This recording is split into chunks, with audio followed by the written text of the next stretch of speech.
I'm looking for a new miniatures game, and I've heard that Song of Ice and Fire is the place to be. I don't know what to do, I don't know what to buy, anything really. Fear not, friend. I am here to help. No, but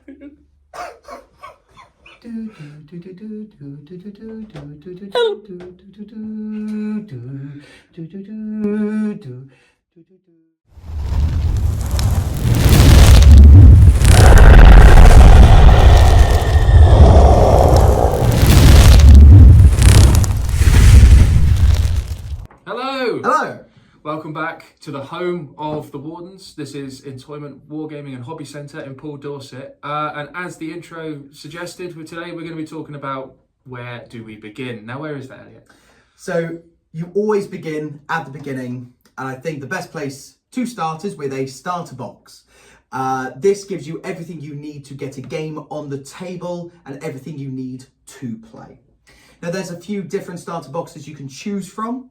They are Starks, The Lannisters, Night's Watch, the Free Folk, Baratheons, Targaryen, Greyjoys, Boltons. and at the end of 2024, a new mini faction is going to be coming out, and they're called the Brotherhood Without Banners. Absolutely. But let's not forget the most important faction of all, and in my honest opinion, the best faction, Martells.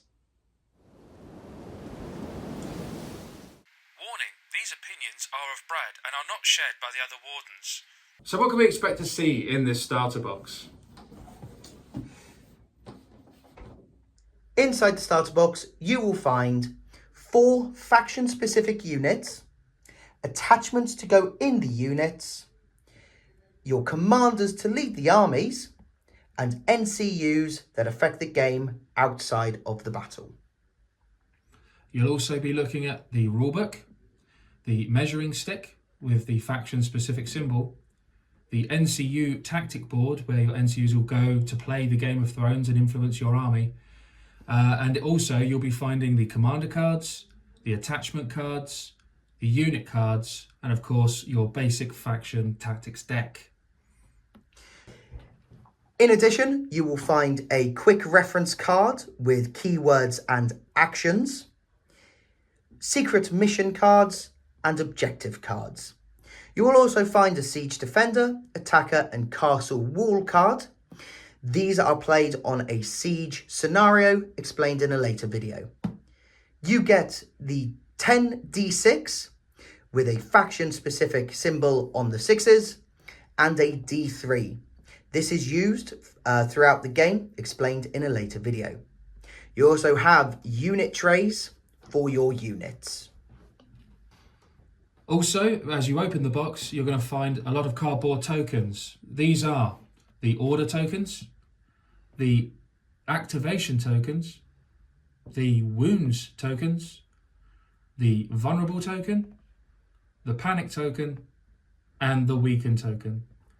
The others are objective tokens, victory point tokens, 3 and 1, the bigger token, which is the player 1 significant token, so you know who's first player, and the round marker. There will be terrain. This is 2D printed onto the cardboard. This goes down before the start of a game, which will also be explained in future videos. And castle walls, which is part of the siege scenario. Once again, we'll get to this at a later time. Woo! Well, that's a lot of content in just the starter box alone. But Brad, where do I go next? What would you say is the best next step for me to go through? Okay, I think a Warden recommended is the Heroes box. Now, the Heroes box has got a lot in there. You've usually got attachments as well as NCUs. Now, the attachments, of course, help units. The NCUs are for the tactics board. And you even get some of the commanders in there. Very nice. Now, but I've got lots of attachments and commanders now, but I don't have enough units in the starter box to use all of them. And also, I think some of the models look good, but I want something a bit more fancy. What else could you recommend? So, and yet again, I think, let's go rule of cool. Another Wardens recommend is a unit box. There's no right or wrong answer when selecting a unit box. Don't forget, you're just starting the game. There's no right or wrong answer for list builds. You can go with what you think is best. We've given here the Queensmen, which are part of the Stannis side of the army. Yeah. And also the Baratheon Heroes 1, which are also the Stannis aligned side of the Baratheon starter box. The Baratheon starter box is a little bit different from all of the other starter boxes, where you actually get 2 factions in one, and we'll explain that with the next video, which will be list building and unit compositions.